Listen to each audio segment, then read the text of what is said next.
എല്ലാവർക്കും വിനീത നമസ്കാരം. ശ്രീമദ് ഭാഗവതം ദശമസ്കന്ധ ഉത്തരാർത്ഥം അധ്യായം 83 ശ്ലോകം 5 തൊട്ട് 11 വരെ 7 ശ്ലോകങ്ങള്. ഇങ്ങനെ യുധിഷ്ഠിരാദികളും പിന്നെ മറ്റു പല രാജാക്കന്മാര്, മഹാകീർത്തിമാന്മാരായ മഹാബലി, പ്രഹ്ലാദൻ മുതലായിട്ടുള്ള ഭക്തന്മാരൊക്കെ ഭഗവാനെ എങ്ങനെ സ്തുതിച്ചുകൊണ്ടിരിക്കുകയാണ് അവിടെ. അപ്പോഴാണ് ദ്രൗപദി പറഞ്ഞത്, നിങ്ങൾ എങ്ങനെയാ ഭഗവാനെ വിവാഹം ചെയ്തതെന്ന് ഭഗവത് പത്നിമാരോട് ചോദിക്കണം. ഒന്ന് വിസ്തരിച്ച് പറയും, ഞങ്ങളൊന്ന് കേൾക്കട്ടെ എന്ന് പറഞ്ഞപ്പോ ആദ്യം തന്നെ രുക്മിണി ദേവി പറയണു എങ്ങനെയാണ് ഭഗവാൻ രുക്മിണിയെ വിവാഹം ചെയ്തതെന്ന്. അങ്ങനെ ഓരോരുത്തരായിട്ട്, പിന്നെ സത്യഭാമ, അങ്ങനെ ജാമ്പവതി, അങ്ങനെ എല്ലാവരും അഷ്ടമഹർഷികളെല്ലാവരും പറയണം. ഓം നമോ ഭഗവതേ വാസുദേവായ. ഓം നമോ ഭഗവതേ വാസുദേവായ. ശ്രീ ഋഷി രുവാച. ശ്ലോകം 5. ഇത്യുത്തമശ്ലോകശിഖാമണിം ജനേഷു അഭിഷ്ടുവത്സന്ധക കൗരവസ്ത്രിയ സമേത്യ ഗോവിന്ദകഥാമിഥോ ഗൃണൻ ത്രിലോകഗീതാ ശൃണു വർണ്ണയാമിതേ.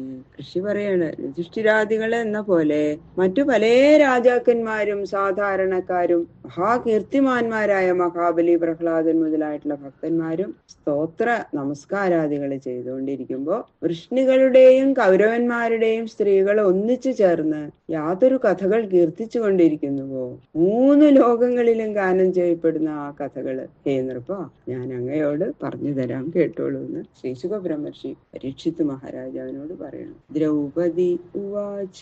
ശ്ലോകം 6, 7 2 ശ്ലോകത്തിന്റെ അർത്ഥം ഒന്നിച്ചാ പറയണത്.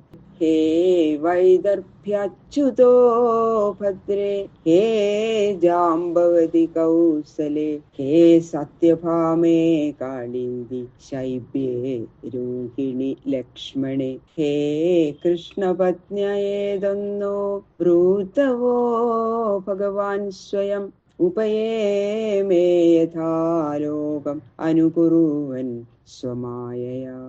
സ്ത്രീകള് ഒന്നിച്ചു ചേർന്നാൽ എല്ലാ കഥകളെക്കാളും അവരുടെ വിവാഹ കഥകളെ പറ്റി പ്രസ്താവിക്കുന്നതിന് അധികം സന്തോഷം അവർക്കുണ്ടാവും. അപ്പൊ അതുകൊണ്ട് അവര് അതിനെപ്പറ്റി നല്ല രസമായിട്ട് സന്തോഷമായിട്ട് ഇങ്ങനെ പറഞ്ഞുകൊണ്ടിരിക്കും. അതാണ്ട് ചോദിച്ചപ്പോ എല്ലാവർക്കും, കൃഷ്ണപത്നിമാർക്കൊക്കെ വളരെ സന്തോഷമായി. അവരൊക്കെ പറയാൻ കിട്ടിയ ഒരു അവസരം. അവര് നല്ല രസമായിട്ട് സന്തോഷത്തോടു കൂടി, ആവേശത്തോടു കൂടി കഥകള് പറയണു.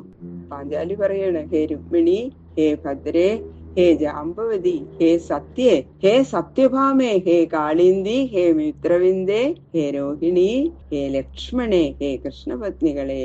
ലോകരീതിയെ വിടാതെ ആചരിക്കുന്ന ഭഗവാൻ ശ്രീകൃഷ്ണൻ എന്തു മായാശക്തി ഉപയോഗിച്ചിട്ടാണ് നിങ്ങളെ എല്ലാം വിവാഹം ചെയ്തത്? നിങ്ങളെല്ലാവരും അവരവരുടെ വിവാഹ വർത്തമാനങ്ങൾ ഞങ്ങളോട് പറയും. അത് കേൾക്കാനൊക്കെ ഞങ്ങൾക്ക് നല്ല മോഹമുണ്ട്. പാഞ്ചാലി കൃഷ്ണപത്നിമാരോട് പറയുന്നു. അപ്പൊ ആദ്യം തന്നെ രുക്മിണി ദേവി പറയുന്നു. രുക്മിണ്യുവാച. ചൈത്യായമാർപ്പയിതുമുദ്യത കാർമുകേഷു രാജസ്വജേയ ഭടശേഖരിതാംഘ്രിരേണു നിന്യേ മൃഗേന്ദ്രൈവ ഭാഗമജാവിയൂതാൽ തശ്രീനികേത ചരണോസ്തു മമാർച്ചനായ.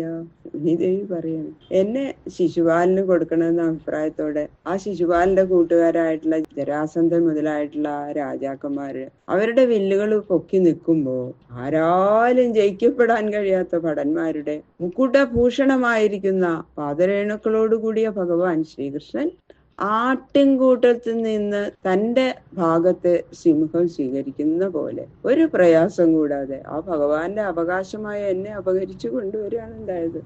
അങ്ങനെ കരുണയോടുകൂടി എന്നെ സ്വീകരിച്ച ആ ലക്ഷ്മി നിവാസന്റെ പാദപത്മദാസ്യം എനിക്ക് സിദ്ധിക്കണേ എന്നതോ പറയണു രുക്മിണി ദേവി. അപ്പോ രുക്മിണി ദേവി ലക്ഷ്മി ദേവിയുടെ അവതാരാണല്ലോ, അതുകൊണ്ടാണ് ഭഗവാന്റെ അവകാശ ഭാഗം, സ്വഭാഗത്തെ ആട്ടിൻകൂട്ടത്തിൽ നിന്ന് സിംഹം തന്റെ ഭാഗത്തെ സ്വീകരിക്കുന്ന പോലെ എന്ന് പറഞ്ഞില്ലേ, അതാണ് ലക്ഷ്മി ദേവി തന്നെയാണ്. അപ്പൊ ഭഗവാനല്ലാതെ വേറൊരാളെ വിവാഹം ചെയ്യാൻ പറ്റില്ല അല്ലെ? ഭഗവാൻ അങ്ങനെ ചെയ്തു. ആ ഭഗവാന്റെ ദാസ്യം എനിക്ക് ലഭിക്കണേ എന്ന് പ്രാർത്ഥിക്കുന്നു. സത്യഭാമോവാച. യോ മേ സനാഭിവദ തപ്ത ഹൃദാ തദേന ലിപ്താഭിശാപം അപമാഷ്ടുമുപാജഹാര ജിത്വർക്ഷരാജമഥ രത്നമദാത്സതേന ഭീതപിതാതിശതമാം പ്രഭവേ പിതത്താം. സത്യഭാമ പറയണേ, എന്റെ പിതാവായ സത്രാജിത്തിന്റെ സഹോദരനെ ഒരു സിംഹം കാട്ടിൽ വെച്ച് കൊന്നു. അങ്ങനെ ആ ശമന്തകം ജാമ്പവാൻ പുത്രിക്ക് കൊടുത്തു. ജാമ്പവാന്റെ പുത്രിക്കാണ് ആ ശമന്തകം ലഭിച്ചത്. എന്റെ പിതാവ് സഹോദരനെ കൊന്നത് ഭഗവാനാണ് കൊന്നത് എന്ന് ദുഷ്പേര് ഭഗവാൻ ഉണ്ടാക്കി തീർത്തു. ആ ശമന്തക രത്നം അപഹരിക്കാൻ വേണ്ടിയിട്ടാണ് ഇങ്ങനെ ചെയ്തതെന്നും പറഞ്ഞു പരത്തി. ഇപ്പൊ ഈ ദുഷ്കീർത്തിയെ തീർക്കാൻ ഒരുങ്ങിയ ഭഗവാൻ കാട്ടിൽ ചെന്ന് ജാമ്പവാനെ ജയിച്ച് ശമന്തകമണി കൊണ്ടുവന്ന് എന്റെ പിതാവിന് കൊടുത്തു. അപ്പോ ഭഗവാനെ കുറിച്ച് വെറുതെ അപവാദം പറഞ്ഞുല്ലോ എന്ന് ഭയപ്പെട്ട സങ്കടപ്പെട്ട എന്റെ പിതാവ് എന്നെ ശതധന്വാവിന് കൊടുക്കാമെന്നാണ് നിശ്ചയിച്ചിരുന്നതെങ്കിലും അത് വേണ്ടെന്ന് വെച്ച് തന്റെ അപരാധത്തിനുള്ള പരിഹാരത്തിനുള്ള കാഴ്ചയായിട്ട് പരിപൂർണ ആനന്ദ സ്വരൂപനായ ഭഗവാന് എന്നെ നൽകി. അങ്ങനെയാണ് ഞാൻ ഭഗവാന്റെ പത്നിയായി തീർന്നത് എന്ന് സത്യഭാമ പറയണം. ചുരുക്കി പറയാം വിവാഹം. അപ്പൊ ജാമ്പവതി പറയുന്നു, ജാമ്പവത്യുവാച പ്രാജ്ഞായ ദേഹകൃതം നിജനാഥദൈവം സീതാപതിം തൃണവഹാന്യമുനാഭ്യയുധ്യൽ ജ്ഞാത്വാ പരീക്ഷിത ഉപാഹരദർപ്പണം മാം ആദൗ പ്രഗൃഹ്യ മണിനാകമാമുഷ്യദാസി. ജാമ്പവതി പറയാണ്, എന്റെ പിതാവ് ഭഗവാൻ ശ്രീകൃഷ്ണൻ സ്വന്തം സ്വാമിയായ സീതാപതി തന്നെയാണ് എന്നറിയാത്തത് കൊണ്ട് 27 ദിവസം ഭഗവാനോട് യുദ്ധം ചെയ്തു. അറിഞ്ഞില്ല ആ ശ്രീരാമചന്ദ്രൻ തന്നെയാണ് ഈ ശ്രീകൃഷ്ണ ഭഗവാൻ എന്ന്. എന്റെ അച്ഛന് മനസ്സിലാവാത്തതുകൊണ്ട് അച്ഛൻ യുദ്ധം ചെയ്തു ഭഗവാനോട്. അവസാനം പരീക്ഷിച്ചപ്പോ ആ സീതാപതി തന്നെയാണ് ഈ ശ്രീകൃഷ്ണ ഭഗവാനും എന്ന് അദ്ദേഹം തിരിച്ചറിഞ്ഞു. ഉടനെ കാൽക്കല് നമസ്കരിച്ച് ശമന്തകമണിയും എന്നെയും ഭഗവത് പാദത്തിന് കാഴ്ചയായിട്ട് അങ്ങോട്ട് സമർപ്പിക്കേണ്ടായത്. അതുകൊണ്ട് എന്താ ദ്രൗപദി, എനിക്ക് ഭഗവാന്റെ ദാസീസ്ഥാനം എന്ന ഈ മഹിമ സിദ്ധിച്ചു. കാളിന്ദിവാച തപശ്ചരന്തിമാജ്ഞായ സ്വപാദസ്പർശനാശയ സഖ്യോപേത്യാഗ്രഹീൻ പാണിം യോഗം തദ്ഗൃഹമാർജനി. തപശ്ചരന്തിമാജ്ഞായ സ്വപാദസ്പർശനാശയ സഖ്യോപേത്യാഗ്രഹീൻ പാണിം യോഗം തൽ ഗൃഹമാർജനി. ആ ശ്രീകൃഷ്ണ ഭഗവാന്റെ പാദസ്പർശനം എനിക്ക് സിദ്ധിക്കണം എന്നുള്ള ആഗ്രഹം ഹൃദയത്തിൽ വെച്ചുകൊണ്ട് ഞാൻ തപസ് ചെയ്തു. കഠിനമായ തപസ് തന്നെ ചെയ്തു. അപ്പൊ ഭഗവാൻ അത് അറിഞ്ഞു. ഭഗവാൻ മനസ്സിലായി എന്റെ ഹൃദയത്തിലെ ആഗ്രഹം. അങ്ങനെ ഒരു ദിവസം എന്താ പ്രിയ സുഹൃത്തായ അർജുനനോടുകൂടി കാളി സമീപത്ത് വന്നിട്ട് എന്റെ പാണിഗ്രഹണം ചെയ്തു ദ്രൗപദി. അതുകൊണ്ട് എനിക്ക് ആ മഹാപ്രഭുവിന്റെ ഗൃഹദാസി എന്ന പരിശുദ്ധ സ്ഥാനം കിട്ടി.